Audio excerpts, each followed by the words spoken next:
നമസ്കാരം കൂട്ടുകാരെ, call me ബേയുടെ കഥ പറയുന്ന 7ാമത്തെ എപ്പിസോഡാണിത്. മുൻഭാഗങ്ങൾ കാണാൻ താല്പര്യപ്പെടുന്നവർ ഡിസ്ക്രിപ്ഷനിൽ കൊടുത്തിട്ടുള്ള ലിങ്കിൽ ക്ലിക്ക് ചെയ്യുമല്ലോ. കഥ തുടരുകയാണ്. മധുലികയുടെ കാരവാനിലിരുന്ന് ബേ മധുലികയുമായി സംസാരിച്ചു. നമുക്കൊന്നിച്ച് ഈ സ്റ്റോറി പുറത്തു കൊണ്ടുവരാം എന്ന് ബേ മധുലികയോട് പറഞ്ഞു. പക്ഷേ മധുലികക്ക് ഭയമുണ്ടായിരുന്നു. എന്റെ പേര് പുറത്തു കൊണ്ടുവരാൻ പറ്റുമെങ്കിൽ ഞാൻ ഈ സ്റ്റോറി നിന്റെ അടുത്ത് പറയുന്നത് എന്തിനാ, എനിക്ക് തന്നെ പുറത്തുവിട്ടാ പോരെ എന്നായിരുന്നു മധുലിക ചോദിച്ചത്.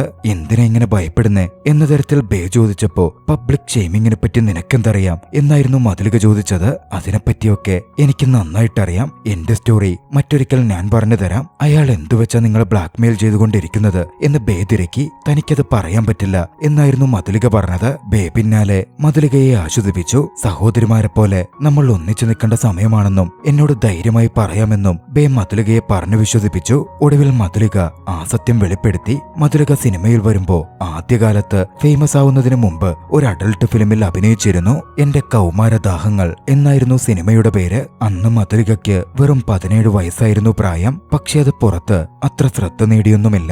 മധുലിക ഫേമസ് ആക്ട്രസ് ആയതും അതിന്റെ ഒറിജിനൽ കോപ്പി അടക്കം കിട്ടാവുന്നത് മുഴുവൻ വിപണിയിൽ നിന്ന് മധുലിക വാങ്ങിയെടുത്തിരുന്നു. പക്ഷേ മുകുൾ സാവളയുടെ പക്കൽ എങ്ങനെയോ അതിന്റെ ഒരു കോപ്പി എത്തി. അയാൾ അത് വെച്ചിട്ടാണ് മധുലികയെ ഭീഷണിപ്പെടുത്തിക്കൊണ്ടിരിക്കുന്നത്. എന്തിനെങ്ങനെ ഭയപ്പെടുന്നേ, അയാളത് പുറത്തുവിട്ടോട്ടെ, വേറൊന്നും സംഭവിക്കില്ല എന്ന് ബേ മധുലികയോട് പറഞ്ഞപ്പോ മധുലിക പറഞ്ഞു, നിനക്കെന്റെ ബോയ് ഫ്രണ്ട് ആരാണെന്നറിയോ? അറിയാം, തരുൺ കപൂർ. ആ പാവത്തിന് ഇപ്പോഴും അറിയില്ല അവനെ എന്തിനാ ലാസ്റ്റ് ഫിലിമിൽ നിന്ന് ഒഴിവാക്കിയെന്ന്. അവനെ റെയ്ഡ് നടന്നെന്ന്. റെയ്ഡ്? പക്ഷെ അത്തരത്തെ വാർത്തയൊന്നും വന്നില്ലല്ലോ. ബേ ചോദിച്ചു. അതവന്റെ PR ഇല്ലാതാക്കിയതാ എന്നായിരുന്നു മധുലികയുടെ മറുപടി. അവന്റെ ഫാമിലി ബോളിവുഡ് റോയൽറ്റിയാണ്. അവർക്ക് ഞാനൊരു സ്റ്റാർട്ടർ നടി മാത്രമാ. ഞങ്ങളുടെ റിലേഷൻഷിപ്പിന് ഇപ്പോഴും അവരത്ര ഓക്കെയൊന്നുമല്ല. അതിന്റെ കൂട്ടത്തില് ഇതുകൂടി പുറത്തു വന്ന ഞങ്ങളുടെ ബന്ധവും ഒക്കെ തകരും. ഉടൻ ബേ പറഞ്ഞു, അവന്റെ ഫാമിലിയെ കൺവിൻസ് ചെയ്യേണ്ടത് നിന്റെ ഉത്തരവാദിത്തമല്ല. അവൻ നിന്നെ യഥാർത്ഥമായി പ്രണയിക്കുന്നുണ്ടെങ്കിൽ അവനതിനു വേണ്ടി ഫൈറ്റ് ചെയ്യണം. ബേ, നീ പറയുന്ന പോലെ ഇതൊന്നും സിമ്പിൾ അല്ല. എന്റെ റെപ്യൂട്ടേഷൻ, എന്റെ ഫാൻസ്, പ്രസ്, മീഡിയ. കഴിഞ്ഞ കൊല്ലം എനിക്ക് നാഷണൽ അവാർഡ് കിട്ടിയ ഞാൻ വലിയൊരു ഇന്റർനാഷണൽ സീരീസ് സൈൻ ചെയ്യാൻ തയ്യാറായി നിൽക്കുക. ഇതിനിടയിൽ ഇതൊക്കെ പുറത്തു വന്ന എന്റെ കരിയർ തന്നെ ഇല്ലാതാകും. ഏവരുടെ മുമ്പിൽ എന്റെ അന്തസ് തന്നെ പോവും. ഉടൻ ബേ ചോദിച്ചു, അതിന് നിന്റെ അന്തസ് നിന്റെ ശരീരത്തിലെ ഉൾക്കൊള്ളുന്നത് എന്നാരാ പറഞ്ഞത്? ഇതൊക്കെ സോഷ്യൽ മീഡിയയിൽ പറയാനും വായിക്കാനും കൊള്ളാം ബേ. ലൈഫിലേക്ക് വരുമ്പോ കാര്യങ്ങൾ മറ്റൊരു തരത്തിലാ ഉണ്ടാവുക. ഞാൻ എല്ലാം കൊണ്ടും മൊത്തത്തിൽ മടുത്തു ബേ. മധുലിക നിരാശയോടെ പറഞ്ഞു. ബേ പറഞ്ഞു, ഇതോടെ നിന്റെ കണ്ണീര് നിൽക്കണം. ഇനി അങ്ങോട്ടേക്ക് സാവളയാണ് കരയേണ്ടത്. ഇനി അങ്ങോട്ട് നീ ഒറ്റക്കല്ല. നമ്മൾ തമ്മില് സിസ്റ്റർ കോഡിന്റെ ബോണ്ട് ഇപ്പോ രൂപപ്പെട്ടു കഴിഞ്ഞു. Sister code? മനസ്സിലാവാതെ മധുലിക ചോദിച്ചു. ബേ പറഞ്ഞു, സിസ്റ്റർ കോഡ് അത്രയ്ക്ക് സ്ട്രോങ് ആണ്. നമ്മള് സഹോദരിമാരൊന്നിച്ചു നിന്ന മുകൾ സാവള തന്നെ ഇല്ലാതാകും. മധുലികയെ കെട്ടിപ്പിടിച്ച് ബേ ആശ്വസിപ്പിച്ചു. മധുലികയ്ക്കും വലിയ സമാധാനം തോന്നി. മധുലിക പറഞ്ഞു, അവന്റെ കള്ളത്തരമൊക്കെ ഞാൻ പുറത്തു കൊണ്ടുവരാം. പക്ഷെ അതിനു മുമ്പ് നീ ഒരു കാര്യം ചെയ്യണം. അവന്റെ ലാപ്ടോപ്പിലുള്ള എന്റെ ആ ഫിലിം ഡിലീറ്റ് ചെയ്യണം. ഡീലാണെങ്കിൽ നമ്മൾ ഒന്നിച്ച് സ്റ്റോർ ചെയ്യും. ബേക്കും അതിന് 100 സമ്മതമായിരുന്നു. ബേ തിരിച്ച് അപ്പാർട്ട്മെന്റിൽ എത്തുമ്പോ ടമാറയും പ്രിൻസും ചെറിയൊരു പ്രണയസല്ലാപത്തിലാണ്. ടമാറയുടെയും പ്രിൻസിന്റെയും മാറ്റം കണ്ട് ബേ അത് തമാശ രീതിയിൽ ചോദിക്കുന്നുമുണ്ട്. പിന്നാലെ തനിക്ക് പ്രിൻസിന്റെ സഹായം വേണം എന്ന് ബേ പറഞ്ഞു. മുകുൾ സാവളയുടെ കമ്പ്യൂട്ടറിൽ നിന്ന് മധുലികയുടെ സ്വകാര്യ വീഡിയോ ഡിലീറ്റ് ചെയ്യുവാൻ വേണ്ടി. പക്ഷെ ക്ലൗഡ് വഴിയൊന്നും അങ്ങനെ ചെയ്യാൻ പറ്റില്ലെന്നും ഇനി സാധിച്ചാൽ തന്നെ ലാപ്ടോപ്പിന്റെ പാസ്വേഡ് വേണം എന്നും പ്രിൻസ് പറഞ്ഞു. അതോടെ മുകുൾ സാവളയുടെ കമ്പ്യൂട്ടർ കിട്ടാതെ ഒന്നും നടക്കില്ല എന്ന് ബേ മനസ്സിലാക്കി. അവിടുണ്ടായിരുന്ന സായറയാകട്ടെ മുകുൾ സാവളയുടെ ഭാര്യയുടെ ഇൻസ്റ്റഗ്രാം ചെക്ക് ചെയ്തു. മുകുൾ സാവളയുടെ മകൾ ഇസുമിയുടെ ബർത്ത്ഡേ വരാൻ പോകുന്നു. അതിന്റെ പർച്ചേസിലാണ് അവരെന്ന് മുകുൾ സാവളയുടെ ഭാര്യ പോസ്റ്റ് ഇട്ടിരുന്നു. സായറ അത് വായിച്ചതും പെട്ടെന്ന് ടമാറക്കൊരു ഐഡിയ തോന്നി. ബർത്ത്ഡേ ഫംഗ്ഷൻ നടക്കുമ്പോ ആ വീട് മുഴുവൻ ബിസിയായിരിക്കുമല്ലോ. അങ്ങോട്ടേക്ക് കടന്നു കയറിയാൽ മുകുൾ സാവളയുടെ ലാപ്ടോപ്പ് മോഷ്ടിക്കാൻ പറ്റും. ഐഡിയ തരക്കേടില്ല എന്ന് ബേക്കും തോന്നി. അന്ന് രാത്രിയിൽ നീലിനെ സ്വിമ്മിംഗ് പഠിപ്പിക്കാം എന്ന് ബേ ഏറ്റിരുന്നതാണല്ലോ. അതിന്റെ ക്ലാസ് ഉണ്ടായിരുന്നു. ബേ അതിനുവേണ്ടി നീലുള്ള പൂളിലേക്ക് ചെന്നു. തലേന്ന് വഴക്കിട്ടാണല്ലോ പെരിഞ്ഞത്. അതുകൊണ്ട് തന്നെ ബേ വരൂലെന്ന് കരുതിയത് എന്ന് നീല് പറഞ്ഞു. ഞാൻ പ്രൊഫഷണൽ ആണെന്നും പറഞ്ഞ വാക്ക് തെറ്റിക്കലെന്നുമായിരുന്നു ബേയുടെ മറുപടി. തലേന്ന് താൻ വല്ലാതെ ദേഷ്യത്തിലായിരുന്നു, മൂഡ് ഓഫ് ആയിരുന്നു, അതുകൊണ്ട് പറ്റിപ്പോയതാ എന്ന തരത്തിൽ നീല് ബേയോട് ക്ഷമ ചോദിച്ചു. ഞാൻ എന്തു മൂഡിലാണേലും നിന്നോടങ്ങനെ പെരുമാറില്ലായിരുന്നു എന്നായിരുന്നു ബേ പറഞ്ഞത്. നീല് പിന്നെയും ഓരോ കാര്യങ്ങൾ ചോദിച്ചുകൊണ്ടേയിരുന്നു. ചിരിച്ചുകൊണ്ടിരുന്നു. നീന്തൽ പഠിക്കാൻ ഭയമുള്ള നീൽ സമയം നീട്ടിക്കൊണ്ടുപോണെയാണ് എന്ന് ബേക്ക് മനസ്സിലായി. ചിരിയോടെ ബേ അത് നടക്കില്ലെന്ന് നീലിനോട് പറഞ്ഞ് നീലിനെ സ്വിമ്മിംഗ് പ്രാക്ടീസ് ചെയ്യിപ്പിക്കാൻ ആരംഭിച്ചു. ഇതിനിടയിൽ അവർ പരസ്പരം വല്ലാതെ അടുത്തു വരുന്നുണ്ടായിരുന്നു. പിണക്കവും ദേഷ്യവും ഒക്കെ മാറി അവർക്കിടയിലേക്ക് വീണ്ടും പഴയ സൗഹൃദവും സന്തോഷവും പ്രണയവും തിരികെ വന്നു. അടുത്ത ദിവസം ഇസൂമിയുടെ ബർത്ത്ഡേ പാർട്ടിയിലേക്ക് വേഷമൊക്കെ മാറി മിഷനായി അവർ കടന്നു ചെല്ലുകയാണ്. മിഷൻ മുഗളി ആസാം എന്നായിരുന്നു അവർ അതിന് പേരിട്ടത് പോലും. ഓരോരുത്തർക്കും ഓരോ ദൗത്യങ്ങൾ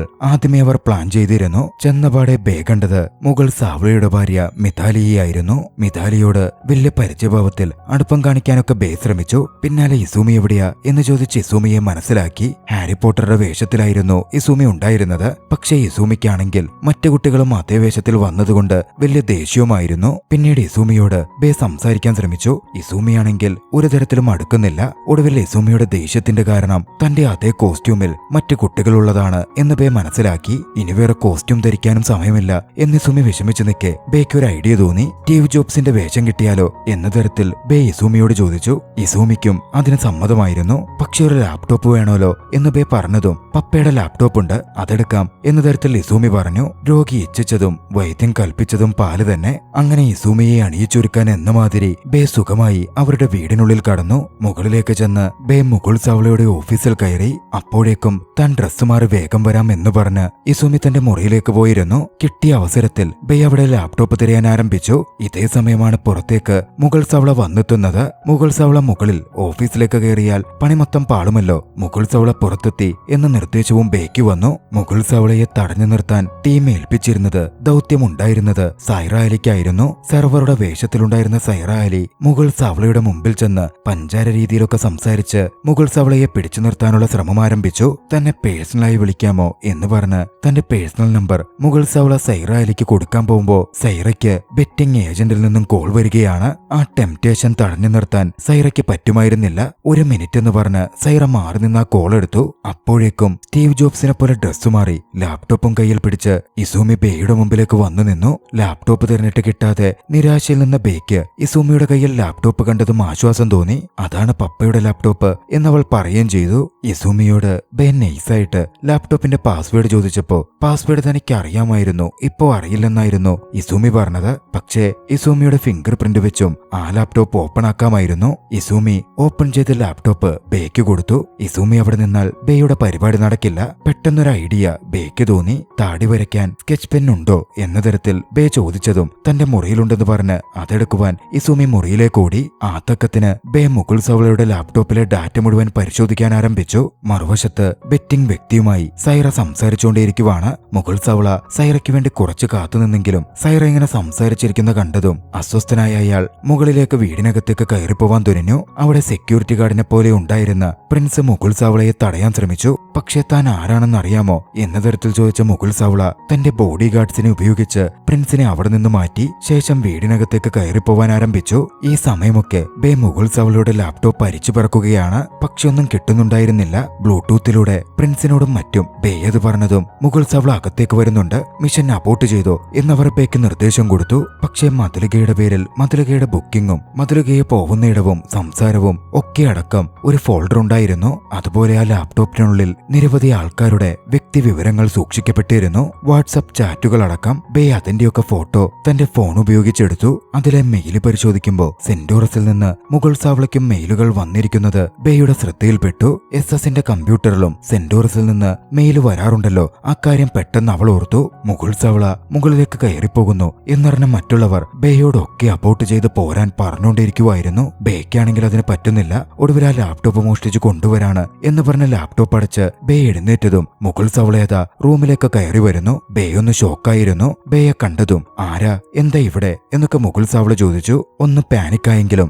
താൻ ഇസൂമിയുടെ ഫ്രണ്ടിന്റെ അമ്മയാണ്, നിങ്ങൾ വരാനിട്ട് ഇസൂമി കേക്ക് പോലും മുറിച്ചിട്ടില്ല എന്നൊക്കെ പറഞ്ഞ് വാചാലമടിച്ച് തന്റെ കള്ളത്തരം മറിക്കാൻ ബേ ശ്രമിച്ചുകൊണ്ടിരുന്നു. പാർട്ടി പുറത്തല്ലേ, നീ ഇവിടെ എന്ത് ചെയ്യുക എന്നായിരുന്നു സാവളയുടെ അടുത്ത ചോദ്യം വന്നത്. ഞാൻ ടച്ചപ്പ് റൂം നോക്കി വന്നതാ, ഇവിടെ എത്തിപ്പെട്ടുപോയി എന്ന് ബേ പറഞ്ഞു. എന്റെ ലാപ്ടോപ്പ് വെച്ചോ എന്ന തരത്തിൽ മുഗൾ സാവള ചോദിച്ചതും മറുപടി പറയാൻ ബേ ബുദ്ധിമുട്ടി നിൽക്കുമ്പോഴാണ് ഭാഗ്യത്തിന് ഇസൂമി അങ്ങോട്ടേക്ക് കടന്നു വന്നത്. സ്റ്റീവ് ജോബ്സിന് ലാപ്ടോപ്പ് വേണമല്ലോ, അതിനുവേണ്ടി എടുത്തതാണ് എന്ന് ഇസൂമി പറഞ്ഞതോടെ ബേ രക്ഷപ്പെട്ടു. ഇസൂമി ലാപ്ടോപ്പ് എന്റെ കയ്യിൽ തന്നിട്ട് സ്കെച്ച് പെൻ എടുക്കാൻ പോയതാ എന്ന തരത്തിൽ ബേ പറഞ്ഞ് തന്ത്രപരമായി അതിൽ ടേബിളിൽ നിന്ന് ഊരുകയും ചെയ്തു. പിന്നാലെ ഇസുമി കൊണ്ടുവന്ന സ്കെച്ച് വെച്ച് ഇസുമിക്ക് ബേ താടി മീശം വരച്ചു കൊടുത്തു. ഇസുമി ഓടിച്ചെന്ന് പപ്പയെ കെട്ടിപ്പിടിച്ചതും ഇസുമിയെ എടുത്തുയർത്താൻ പറ്റാതെ മുഗൾ സാവളയ്ക്ക് ചെറിയ ഷോൾഡർ വേദന എടുത്തിരുന്നു. ഇസുമി, നീ ഇപ്പോ വലിയ പെങ്കൊച്ചായി, പപ്പയ്ക്ക് നിന്നെ എടുക്കാൻ പറ്റില്ല. പിന്നെ പപ്പയ്ക്ക് പപ്പയുടെ ലാപ്ടോപ്പും വേണം, പകരം നീ പപ്പയുടെ ഫോൺ ഉപയോഗിച്ചു എന്ന് പറഞ്ഞ് തന്റെ ഐഫോൺ മുഗൾ സാവള മകൾക്ക് കൊടുത്തു. ലാപ്ടോപ്പ് ബേയിൽ നിന്ന് അയാൾ വാങ്ങുകയും ചെയ്തു. പിന്നാലെ അവർ ഒന്നിച്ച് ആ റൂമിൽ നിന്ന് പുറത്തേക്ക് പോവുകയാണ്. പുറത്തേക്കിറങ്ങിയ ബേ ഓടി വന്ന് തയ്യാറാക്കി നിർത്തിയിരുന്ന കാറിലേക്ക് കയറി അവരൊന്നിച്ച് രക്ഷപ്പെട്ടു പോന്നു. കാറിൽ പോകുമ്പോഴും അവരുടെ ടെൻഷൻ തീർന്നിരുന്നില്ല. ബേക്ക് വീഡിയോ ഡിലീറ്റ് ചെയ്യാൻ പറ്റിയില്ലല്ലോ, അതിന് കാരണം സൈറയാണ് എന്ന തരത്തിൽ ഏവരും കുറ്റപ്പെടുത്തി. മുഗൾ സാവളയെ ഒരു 2 മിനിറ്റ് കൂടി സൈറ പിടിച്ചു നിർത്തിയിരുന്നെങ്കിൽ എല്ലാ ഡീറ്റെയിൽസും എടുക്കാൻ പറ്റിയേനെ എന്ന തരത്തിൽ ബേയും പറയുന്നുണ്ടായിരുന്നു. സൈറയ്ക്ക് ചൂതുകളി ഇപ്പോൾ ഒരു അഡിക്ഷനായി പോയിരിക്കുകയാണ്, ഈ ബെറ്റിംഗ് ഒക്കെ അവളുടെ ജീവിതം തകർക്കും എന്നൊക്കെ പറഞ്ഞവർ സൈറയെ കുറ്റപ്പെടുത്തി. സൈറയ്ക്ക് ദുഃഖം വന്നു. സൈറ ഇവരോടും ക്ഷമ പറഞ്ഞു. നിങ്ങൾക്ക് ആർക്കും എന്റെ അവസ്ഥ മനസ്സിലാവില്ല എന്ന് സൈറ പറയുന്നുമുണ്ട്. ആ സമയമാണ് ലാപ്ടോപ്പിൽ കണ്ട ഫോൾഡേഴ്സിന്റെ ഫോട്ടോ എടുത്ത കാര്യം ബേ ഓർമ്മിപ്പിക്കുന്നത്. അതെല്ലാം ബേ അവരെ കാണിച്ചു കൊടുത്തു. അവർ തമ്മിൽ അതിനെപ്പറ്റി സംസാരിക്കാൻ തുടങ്ങി. അപ്പോഴാണ് കുറെ കാര്യങ്ങൾ ഉരുത്തിരിഞ്ഞു വരുന്നത്. മധുലികയുടെ കാര്യം വെറും ടീസറാണ്, മുഴുവൻ സിനിമ തന്നെയാ ബേക്ക് കിട്ടിയിരിക്കുന്നേ. പ്രിൻസ് പറഞ്ഞു. അങ്ങനാണ് ആളുകളുടെ പേഴ്സണൽ വിവരങ്ങളും ചാറ്റും ഒക്കെ വെച്ച് കൺഫെഷൻ പ്രോഗ്രാമിൽ SS പുറം ലോകം അറിയാത്ത ഓരോരുത്തരുടെ രഹസ്യ വിവരങ്ങൾ പുറത്തു കൊണ്ടുവരുന്നതും അവരെ തേജോവധം ചെയ്യുന്നതും. അത്രയധികം ആളുകളുടെ ഡാറ്റയും മറ്റു വിവരങ്ങളും മുഗൾ സാവളയുടെ കമ്പ്യൂട്ടറിൽ സേവ് ചെയ്യപ്പെട്ടിട്ടുണ്ട്. മറ്റൊരു കാര്യം കൂടി അവരുടെ ഡിസ്കഷനിലേക്ക് വന്നു. മുഗൾ സാവളയ്ക്കും SS-നും ഇതുപോലെ വിവരങ്ങൾ അയക്കുന്നത് സെന്റോറസ് എന്ന ആളാണ്. അങ്ങനാണെങ്കിൽ മറ്റാളുകളുടെ വ്യക്തിവിവരങ്ങൾ കൺഫെഷണൽ പരിപാടിക്ക് വേണ്ടി SS-ന് അയച്ചു കൊടുക്കുന്നത് മുഗൾ സാവള ആയിരിക്കുമോ? സംശയം ഉയർന്നു നിൽക്കെ അതൊക്കെ വിട്, പ്രധാനപ്പെട്ട ഒരു കാര്യമുണ്ട്. അനാമികയുടെ അടുത്തുപോയി വീഡിയോ ഡിലീറ്റ് ചെയ്യാൻ പറ്റിയില്ല എന്ന് പറയണം എന്ന് ടമാറ പറഞ്ഞു. ബേ അതാലോചിച്ച് കുറച്ച് അസ്വസ്ഥയായി. പിറ്റേന്ന് മധുലികയുടെ ഷൂട്ടിംഗ് നടക്കുന്നിടത്തേക്ക് ബേ പോയിരുന്നു. മധുലികയുടെ കാമുകൻ തരുൺ കപൂറിനൊപ്പമായിരുന്നു മധുലിക അഭിനയിച്ചുകൊണ്ടിരുന്നത്. ബ്രേക്ക് വന്നപ്പോ ബേയെ കണ്ട് താൻ ഇപ്പൊ വരാമെന്ന് തരുണോടും പറഞ്ഞ് ബേക്ക് അടുത്തേക്ക് മധുലിക വന്നു. എന്തായി കാര്യമെന്ന് ചോദിച്ചു. നിരാശയോടെ ആ വീഡിയോ കണ്ടെത്തി ഡിലീറ്റ് ചെയ്യാൻ പറ്റിയില്ല എന്ന് ബേ പറഞ്ഞു. കൂട്ടത്തിൽ സോറിയും പറഞ്ഞു. മധുലിക അസ്വസ്ഥയായി. മധുലിക ദേഷ്യപ്പെട്ട് പറയാൻ തുടങ്ങി. സോറി പറഞ്ഞപ്പോ നിനക്ക് കഴിഞ്ഞു, പക്ഷെ ആ മുകുൾ അവരെന്നെ ഹരാസ് ചെയ്തോണ്ടേയിരിക്കും. എന്നെപ്പോലെ മറ്റെത്ര പേരുണ്ടെന്ന് ദൈവത്തിന് മാത്രമേ അറിയൂ. ബേ പറഞ്ഞു. ഒന്ന് ആലോചിച്ചു നോക്ക്, ഞാനിനി ആ വീഡിയോ കമ്പ്യൂട്ടറിൽ നിന്ന് ഡിലീറ്റ് ചെയ്തെന്ന് വെക്ക്. അയാളുടെ പക്കൽ അതിന്റെ ഒരു കോപ്പി ഉണ്ടെങ്കിലോ ഇനി ക്ലൗഡിലോ മറ്റോ സൂക്ഷിച്ചിട്ടുണ്ടെങ്കിലോ നിനക്ക് ശരിക്കും അയാളെ ശിക്ഷിക്കപ്പെടണമെന്നുണ്ടെങ്കിൽ നീ ആദ്യം അയാളെ ഭയപ്പെടുന്നത് നിർത്തണം. നിന്റെ പാസ്റ്റിനെ കുറിച്ചുള്ള ഭയവും മാറ്റണം. നീ ധൈര്യത്തോടെ മുമ്പോട്ട് വാ. തരുണിനോട് സത്യമൊക്കെ പറയ്. എനിക്ക് പറയാൻ പറ്റില്ലെന്നല്ലേ നിന്നോട് പറഞ്ഞത്? എനിക്ക് അവനോട് ഇതൊന്നും പറയാൻ പറ്റില്ല. എന്താ നിനക്ക് മനസ്സിലാവാത്തെ? മധുലിക ദേഷ്യത്തിൽ ബേയോട് പറഞ്ഞു നിൽക്കെ പുറകിലെത്തിയ തരുൺ അത് കേൾക്കുന്നുണ്ടായിരുന്നു. എന്താ എന്നോട് പറയാൻ പറ്റാത്തത് എന്ന് തരുൺ മധുലികയോട് ചോദിച്ചു. മധുലിക ആകെയൊന്ന് സ്തബ്ധയായി പോയിരുന്നു. തരുണിനോട് ഇനി പറയാതെ മധുലികയ്ക്ക് ഓപ്ഷൻ ഉണ്ടായിരുന്നില്ല. മധുലിക എല്ലാ കാര്യങ്ങളും തരുണിനോട് പറഞ്ഞു. അത് കേട്ട് തരുൺ ഷോക്കായി പോയിരുന്നു. പക്ഷേ മധുലിക വിചാരിച്ച പോലെ തരുൺ മധുലികയെ കൈയൊഴിഞ്ഞില്ല. തരുൺ പറഞ്ഞു. നീ ഒറ്റയ്ക്ക് ഇത്രനാളും ഇത് മുഴുവൻ ഹാൻഡിൽ ചെയ്യുമായിരുന്നല്ലേ? അത് ചിന്തിച്ചിട്ട് എനിക്ക് ഷോക്കാകുന്നു. മാത്രമല്ല നിനക്കെന്നെ ഇത്രയേ വിശ്വാസമുള്ളൂവല്ലേ? നമ്മൾ വിവാഹം കഴിക്കാൻ പോവുമല്ലേ മാറ്റ്? എന്നിട്ടും നിനക്കെന്നെ ഇപ്പോഴും മനസ്സിലായിട്ടില്ലേ? അത് അങ്ങനൊന്നുമല്ല തരുൺ. I'm sorry. നിന്റെ ഫാമിലി. മധുലികയുടെ വാക്കുകൾ മുറിഞ്ഞു. തരുൺ പറഞ്ഞു. നീ എന്നെ ഇത്ര കൊച്ചായിട്ടാണോ കണ്ടിരിക്കുന്നത്? നീ ആലോചിച്ചു നോക്ക്, നിന്റെ സ്ഥാനത്ത് 13 കൊല്ലം മുമ്പ് ഞാനാണിങ്ങനെ ഒരു പടം ചെയ്തെങ്കിൽ നീ എന്നെ വിട്ടിട്ട് പോവുമായിരുന്നോ? ഒരിക്കലുമില്ല എന്ന് മധുലിക പറഞ്ഞു. പിന്നെന്തുകൊണ്ടാ ഞാൻ നിന്നെ വിട്ടുപോകും എന്ന് നീ ചിന്തിച്ച്? I love you. ഈ പ്രശ്നത്തിലെന്നല്ല ഏതൊരു പ്രശ്നത്തിലും ഞാൻ നിന്റെ കൂടെയുണ്ട്. നിന്റെ എല്ലാ പ്രോബ്ലംസും എന്റേതു കൂടിയാണ്. നീയില്ലാതെ ഞാൻ പൂർണ്ണമാവുന്നേയില്ല. തരുണിന്റെ വാക്കുകൾ മധുലികക്ക് കൊടുക്കുന്ന ധൈര്യവും സന്തോഷവും അത്രമേൽ വലുതായിരുന്നു. നിറകണ്ണുകളോടെ സന്തോഷത്തോടെ അവൾ തരുണെ ചേർത്തു പിടിച്ചു. ഇതൊക്കെ കണ്ട് ബേയും സന്തോഷിക്കുന്നുണ്ട്. അന്ന് വൈകിട്ട് തന്നെ എല്ലാത്തിനും ഒരു അവസാനം കുറിക്കുവാൻ മധുലികയുടെ സ്റ്റോറി പുറത്തുവിടാൻ അവർ തീരുമാനിക്കുകയാണ്. ബേയുടെ ഇൻസ്റ്റഗ്രാം പ്രൊഫൈലിലൂടെ ലൈവ് വീഡിയോ ചെയ്ത് കാര്യങ്ങൾ പുറത്തുവിടാം എന്നായിരുന്നു തീരുമാനം. അതിനുവേണ്ട സെറ്റപ്പ് ഒക്കെ അവരെല്ലാവരും ഒന്നിച്ച് തയ്യാറാക്കി. മധുലികയെ സപ്പോർട്ട് ചെയ്ത് ധൈര്യം കൊടുത്ത തരുണും അവിടെ കൂടെ തന്നെ ഉണ്ടായിരുന്നു. ബേയുടെ പ്രൊഫൈലിലൂടെ മധുലിക തന്നെ വന്ന് താൻ നേരിട്ട പീഡനങ്ങളെപ്പറ്റിയും ഉപദ്രവങ്ങളെപ്പറ്റിയും മുഗൾ സാവളയെപ്പറ്റിയുള്ള സത്യങ്ങളടക്കം ജനങ്ങൾക്ക് മുമ്പിൽ തുറന്നു പറഞ്ഞു. ബേയുടെ ആ ലൈവ് നീലും അഗസ്ത്യയും അടക്കം കാണുന്നുണ്ടായിരുന്നു. അത് കണ്ടതും മുഗൾ സാവളയുടെ കമ്പനിയുമായുള്ള പാർട്ട്ണർഷിപ്പ് ഡീൽ നമ്മൾ ക്യാൻസൽ ചെയ്യുവാണ് എന്ന് കൂടെ ഉണ്ടായിരുന്ന സമർബായോട് അഗസ്ത്യ പറയുന്നുണ്ട്. മുഗൾ സാവളയെ പോലുള്ള ആളുകളെ നമുക്ക് വിശ്വസിക്കാൻ പറ്റില്ല, കൂടെ കൂട്ടാൻ പറ്റില്ല എന്നും മഗ്ഗി കൂട്ടിച്ചേർത്തു. അതെന്തുകൊണ്ടാ? ബേ നിന്നോട് വല്ലോം പറഞ്ഞു. അവളിങ്ങനെ വായി തോന്നിയതൊക്കെ വിളിച്ചു പറയും. അവളൊരു ഇഡിയറ്റ് ആക്കി സമർ അക്കിയോട് പറഞ്ഞു. അല്ലെന്നായിരുന്നു അക്കി പറഞ്ഞത്. പിന്നാലെ ബേയുടെ കാര്യം ചോദിച്ചും കൊണ്ട് അക്കി സമറിനോട്, ഒരു മിനിറ്റ്, ബേ ഇതേ കാര്യം നിന്നോട് മുമ്പേ വാൺ ചെയ്തിരുന്നോ? എന്നിട്ട് നീ അതെന്നോട് പറഞ്ഞതുപോലുമില്ലല്ലേ? അക്കിയുടെ ആ ചോദ്യത്തിന് സമറിന് മറുപടി ഉണ്ടായിരുന്നില്ല. അക്കിക്ക് അതിൽ ദേഷ്യം തന്നെ വന്നിരുന്നു. മറുവശത്ത് ലൈവ് തുടർന്നു പോയിക്കൊണ്ടിരിക്കുകയായിരുന്നു. മതിലിക ധൈര്യത്തോടെ എല്ലാ കാര്യവും വെളിപ്പെടുത്തി. തന്നെപ്പോലെ ധൈര്യത്തോടെ അവർക്കുണ്ടാവുന്ന ഇത്തരത്തിലുള്ള അനുഭവങ്ങളും പുറത്തു വന്ന് പറയണം എന്ന തരത്തിൽ മറ്റുള്ളവരെ കൂടി പ്രചോദിപ്പിച്ചു. പേടിച്ചൊരിക്കലും ജീവിക്കരുത് എന്നും അവർ പറഞ്ഞു വെച്ചു. നീല അഭിമാനത്തോടെയും ചെറുപുഞ്ചിരിയോടെയും ആ ലൈവ് മുഴുവൻ കണ്ടു തീർത്തിരുന്നു. ആ ലൈവ് വീഡിയോ ഇൻസ്റ്റന്റ് വൈറലാവാൻ ആരംഭിച്ചു. മുഗൾ സാവളയുടെ മറ്റിരകളും അതിലേക്ക് ജോയിൻ ചെയ്തു. ഒരു മീറ്റു മൂവ്മെന്റ് തന്നെ ആ വീഡിയോയുടെ ആരംഭിക്കുകയാണ്. മറുവശത്ത് മുഗൾ സാവളയുടെ ഭാര്യ മിതാലിക്കും അതിന് നോട്ടിഫിക്കേഷൻസ് വരുന്നുണ്ടായിരുന്നു. മിതാലി ഞെട്ടലോടെ അത് നോക്കിക്കണ്ടു. മുഗൾ സാവളയാണെങ്കിൽ തന്റെ PR ടീമിനോട് നെറ്റിൽ നിന്ന് തന്നെ അത് തുടച്ചു മാറ്റാൻ വേണ്ട കാര്യങ്ങൾ ചെയ്യൂ എന്നൊക്കെ പറഞ്ഞുകൊണ്ടേയിരിക്കുവായിരുന്നു. ബേയാണ് വീഡിയോ പുറത്തുവിട്ടത് എന്ന് കണ്ട മിതാലി ഇസൂമിയുടെ പാർട്ടിക്ക് വന്ന ബേ എന്തോ കള്ളത്തരം ഒപ്പിക്കുവാണ് എന്ന തരത്തിലായിരുന്നു ആദ്യമേ ചിന്തിച്ചത്. പക്ഷേ സംശയം തോന്നി മുഗൾ സാവളയോടും മിതാലി അതിനെപ്പറ്റി ചോദിച്ചു. പക്ഷേ അതൊക്കെ താൻ രാഷ്ട്രീയത്തിൽ ഇറങ്ങാൻ പോകുന്നതും കൊണ്ട് എതിർ പാർട്ടികളും മറ്റും നടത്തുന്ന കളികളാണ് എന്നായിരുന്നു മുഗൾ സാവള പറഞ്ഞത്. ഫെമിനിസമാണല്ലോ തന്റെ ബ്രാൻഡ്, പെണ്ണുങ്ങളെ തന്റെ എതിരെ തിരിക്കാൻ അവർ ശ്രമിക്കുന്നത് എന്ന് മുഗൾ സാവള വളരെ കൺവിൻസിംഗ് ആയി മിതാലിയോട് പറഞ്ഞു. മിതാലിയാണെങ്കിൽ പാവം അത് വിശ്വസിക്കുകയും ചെയ്തു. മുഗൾ വേഗം അവിടെ നിന്ന് മാറി SS-നെ വിളിച്ചു.